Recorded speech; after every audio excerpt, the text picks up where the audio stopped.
Baik, Assalamualaikum warahmatullahi wabarakatuh.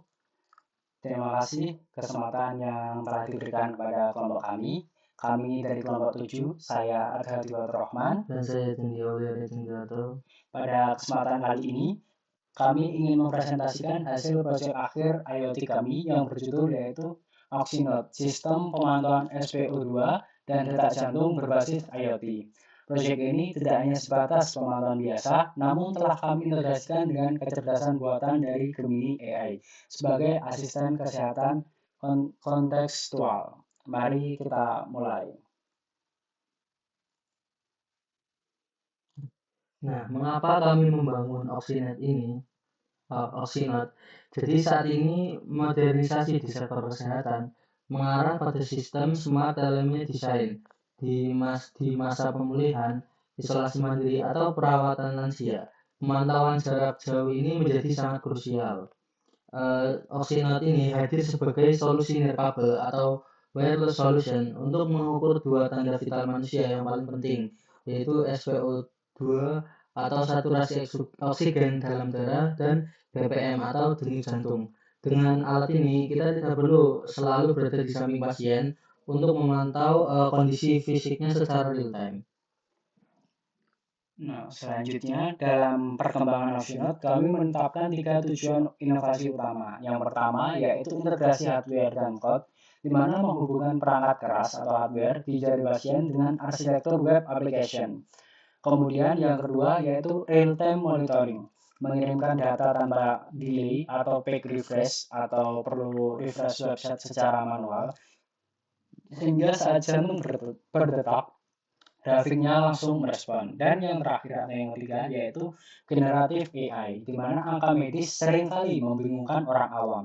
Kami menyematkan Gemini untuk sebagai memberikan narasi atau peringatan dini yang mudah dipahami. Jadi bukan hanya menampilkan sekedar angka. Untuk merealisasikan tujuan tersebut, arsitektur kami dibagi menjadi 2 blok.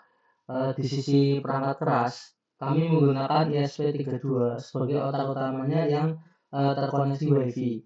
Pembacaan dilakukan oleh sensor MAX 30102 yang mengukur oksigen via inframerah. Kami juga menyertakan layar OLED sebagai monitor lokal serta menyolder semuanya pada PCB metrik agar permanen. Sementara di sisi software atau perangkat lunak, firmware yang kami gunakan yaitu kami menulis kode ini di Arduino IDE dan kemudian data dikirimkan ke database MySQL. Dan yang membuat sistem ini pintar yaitu kolaborasi antara Gemini AI API untuk analisis teks medis serta Fonte WhatsApp API untuk mengirimkan notifikasi peringatan otomatis ke keluarga atau ke pasien.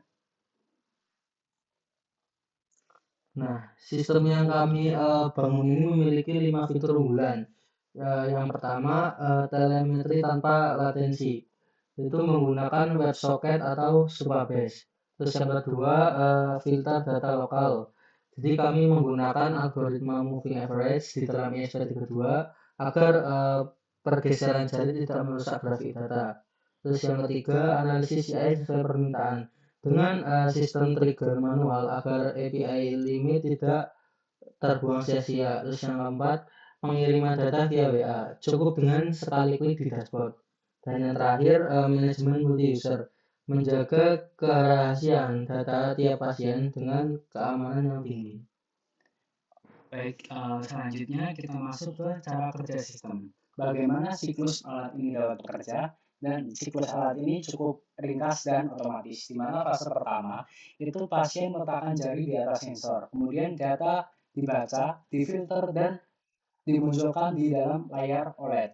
Fase yang kedua yaitu data dikirim oleh ESP32 menggunakan protokol HTTP POST menuju cloud database. Fase yang selanjutnya yaitu dashboard web pasien atau admin yang sedang terbuka langsung menangkap data baru via WebSocket dan menggambarkan ulang grafik detik itu juga. Serta fase yang terakhir, jika tombol AI ditekan, data terbaru dan profil pengguna dikirim ke Gemini AI dan Gemini akan mengembalikan diagnosis awal, normal atau darurat beserta pesan sarannya. Nah, berikut adalah bentuk skematik rangkaian dari Oxynode.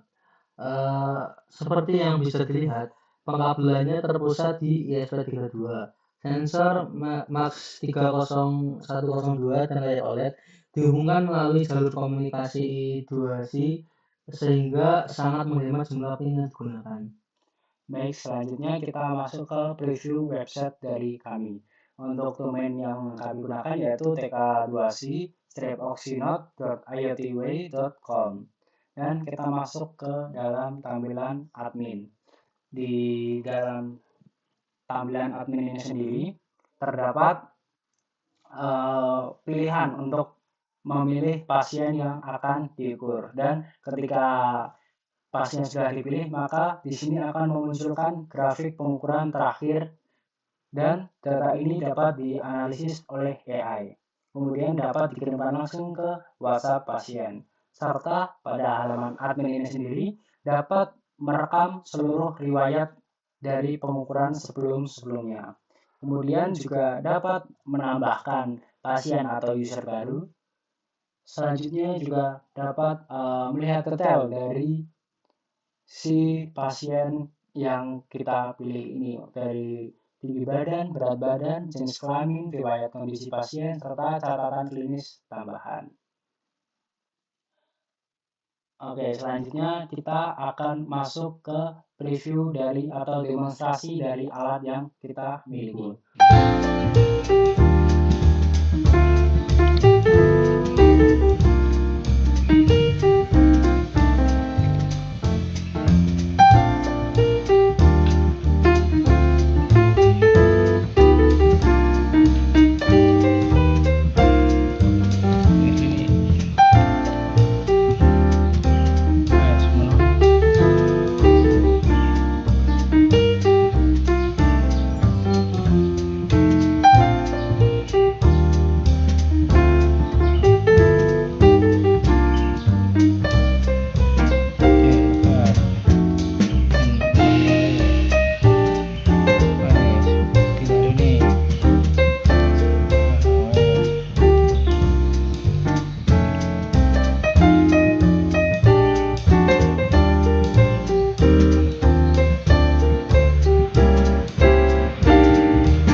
Nah, kemudian kita masuk ke dalam kesimpulan.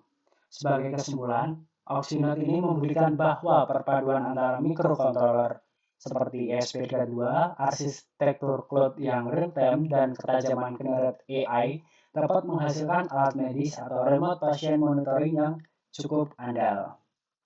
Nah, inovasi ini akan sangat mempermudah tenaga medis dan keluarga untuk memantau tanpa harus berada di satu ruangan, sekaligus mengurangi kepanikan pasien karena hasil medis itu dibahasakan dengan sangat manusiawi oleh AI.